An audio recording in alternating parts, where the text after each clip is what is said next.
বোগেনভেলিয়ার ক্ষেত্রে তো আমার তো মনে হয় এটা খুব সহজ। কারণ বোগেনভেলিয়া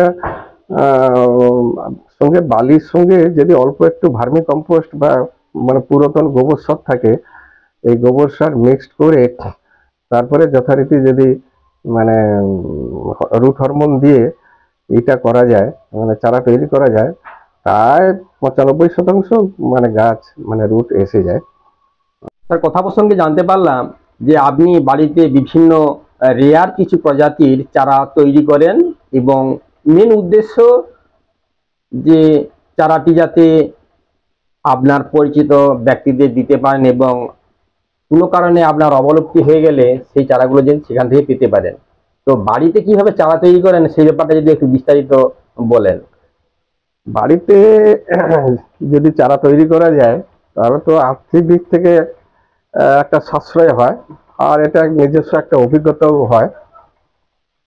প্রথম কথা হলো যে আমি মরশুমি যেগুলো বীজ থেকে হয় সেটা আলাদা, না হলে ধরুন চন্দ্রমল্লিকা, ডালিয়া, এগুলো আমি বাড়িতেই চারা তৈরি করি। চন্দ্রমল্লিকা এই সময়ে মরশুমের গাছ হয়ে যাওয়ার পর, ফুল ফুটে যাওয়ার পর তারপরে যে গাছগুলো থাকে সেই গাছগুলোকে একটু যত্ন করা হয়।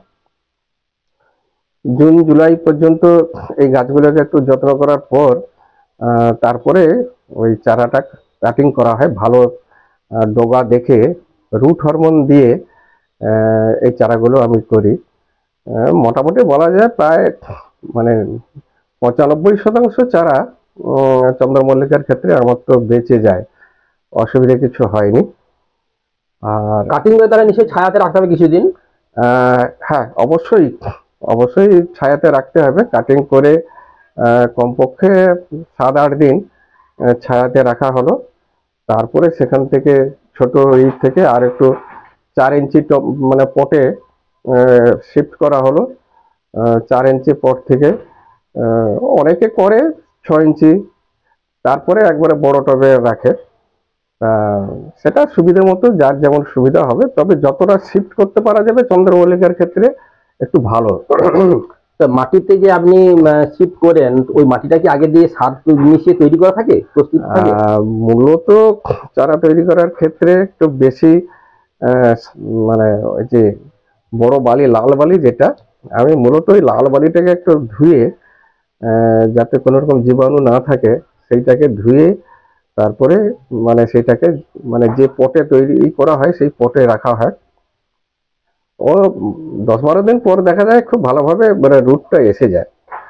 তারপরে আমার কিছু মাটি তৈরি করা থাকে, গোবর, ভার্মি কম্পোস্ট, আর এমনি গার্ডেন সয়েল যেগুলো থাকে সেই গার্ডেন সয়েল দিয়ে সেগুলোকে ছোট ছোট 4 ইঞ্চি বা 6 ইঞ্চি যে পট সেই পটে আমি রেখে দিই।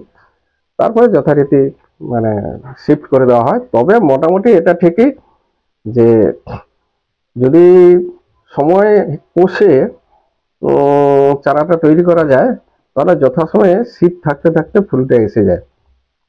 যদি কেউ মনে করে যে আমি 25শে ডিসেম্বর ফুল নেব, তাহলে তাকে মানে জুন মাস থেকেই সেই গাছের পরিচর্যা করতে হবে।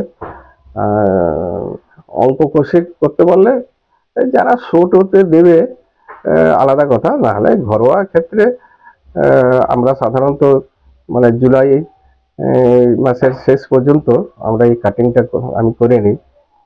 আর বোগেনভেলিয়ার ক্ষেত্রে তো আমার তো মনে হয় এটা খুব সহজ। কারণ বোগেনভেলিয়া সঙ্গে বালির সঙ্গে যদি অল্প একটু ভার্মি কম্পোস্ট বা মানে পুরাতন গোবর সার থাকে, এই গোবর সার মিক্সড করে তারপরে যথারীতি যদি মানে রুট হরমোন দিয়ে এটা করা যায়, মানে চারা তৈরি করা যায়, প্রায় 95% মানে গাছ মানে রুট এসে যায়। আমার তো অনেক ছোট ছোট গাছ এই বছরই করেছিলাম, দেখলাম খুব ভালোই হয়েছে। এছাড়া আপনার ডালিয়া, এই এখন যে ডালিয়াটা গাছটা মরে গেছে এর যে নিচের যে কন্দটা, এই কন্দটাকে আমি রেখে দিই।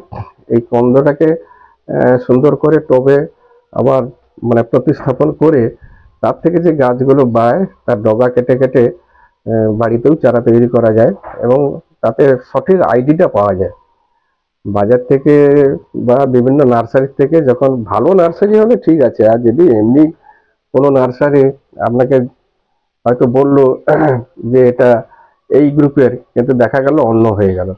কিন্তু বাড়িতে একবার করার পর সেটাকে যদি আপনি ট্যাগ লাগিয়ে যদি নির্ধারিতভাবে রেখে দিতে পারেন, তাহলে মনে হয় ভালো, সেখান থেকেও আপনি ভালো ফুল পেতে পারেন।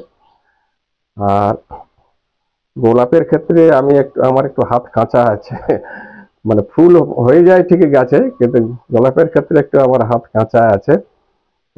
তবুও এবছর যে গোলাপগুলো হয়েছে খুব খারাপ হয়নি। মোটামুটি আর কিছু স্নেক প্ল্যান্ট রাখা আছে। তারপরে ওই বাড়িতে অক্সিজেনের প্রয়োজনে জেড প্ল্যান্ট কিছু করেছি, জেড প্ল্যান্টও আছে। মোটামুটি সব রকম মোটামুটি চলছে আর কি। আচ্ছা, বীজ থেকে যে চারাগুলো তৈরি করেন, হুম। তো ফুলের থেকে ওই বীজটা সংগ্রহ কিভাবে করেন, বা কিভাবে আগামী দিনের জন্য সংরক্ষিত করে রাখেন, সেইটা একটু। আমি যেটা মূলত যেটা বীজ থেকে করি, মানে যেটাকে স্ন্যাপড্রাগন বলা হয় বা অ্যান্টিরিনাম,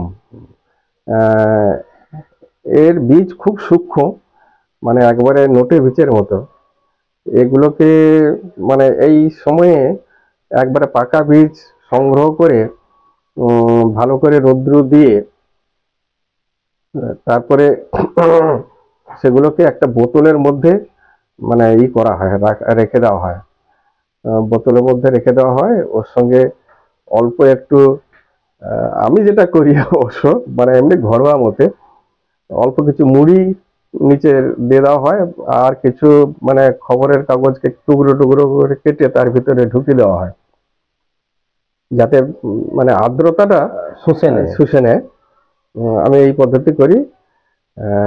দিয়ে ভালো করে মুখটাকে করে দেওয়া হয়, এবং তারপরে মানে আপনার আশ্বিন মাসের দিকে যে কোনো ভালো জায়গায় যদি কোকোপিট হয় তো খুব ভালো হয়। কোকোপিট বা গোবর মিশ্রিত মাটি দিয়ে যদি চারা করা যায় ওই বীজের ক্ষেত্রে আর কি, তাহলে ওগুলোতে খুব ভালো হয়। নাহলে আপনার কিছু আছে যেগুলো ঘরে খুব সহজেই তৈরি করা যায়, জুঁই, বেল, এগুলো খুব সহজেই তৈরি করা যায়। এগুলোর জন্য খুব বেশি পরিশ্রম মনে হয় করতে হয়নি, এবং যারা বাগান করার জন্য আগ্রহী তারা এইগুলো করতে পারে, সারা বছর ধরে হবে। আর একটি সাধারণ প্রজাতি যেটা আছে নয়নতারা, নয়নতারা এখান থেকেই তো সুন্দর গাছ হয়ে খুব যায়। সুন্দর গাছ হয়, সেগুলোকেই যত্ন করলে হয়ে যাবে। আর স্পনসেটিয়া যেটা আছে, এইটা চারাটা একটু তৈরি করাটা একটু সমস্যা হয়, মানে তাহলেও আমি দেখেছি আমার মানে প্রায় 25টার মতো মানে আছে ওই স্পনসেটিয়া, সবটাই আমার মানে বাড়ির থেকে তৈরি করা। প্রথম একটাই কিনে নিয়ে আসছিলাম, তার থেকেই পরপর করে আমি চারা তৈরি করতেছি। তা এটা তো মানে এক ধরনের আঠা জাতীয়, মানে কাটলেই আঠা, আর শুধু শীতকালটা হয়। তবে এটা ঠিকই যে স্পনসেটিয়ার বাগান করতে পারলে গোটা বাগানকে লালে লাল করে তুলে, যথাসময়ে যদি ঠিক মতো একটু যত্ন করা যায়। এই মোটামুটি চলছে। আর যদি কিছু জানার থাকে। তো বন্ধুরা, আপনারা জানলেন ইনার নিজস্ব হাতে তৈরি চারা কিভাবে তৈরি করবেন সেই বিষয়ে। এছাড়া যদি আপনাদের কোনো জিজ্ঞাসা থাকে অবশ্যই কমেন্ট সেকশানে আপনারা পোস্ট করবেন, অবশ্যই উত্তর পাবেন। তো সবাইকে ধন্যবাদ জানাই। তো স্যারকে বিশেষ করে অসংখ্য ধন্যবাদ যে তিনি অমূল্য সময় আমাদের দিলেন এবং ওনার নিজস্ব পরামর্শও দিলেন। আর বাগানের প্রতি ওনার যে ভালোবাসা, অবশ্যই আপনারা উদ্বুদ্ধ হবেন। নমস্কার স্যার। নমস্কার।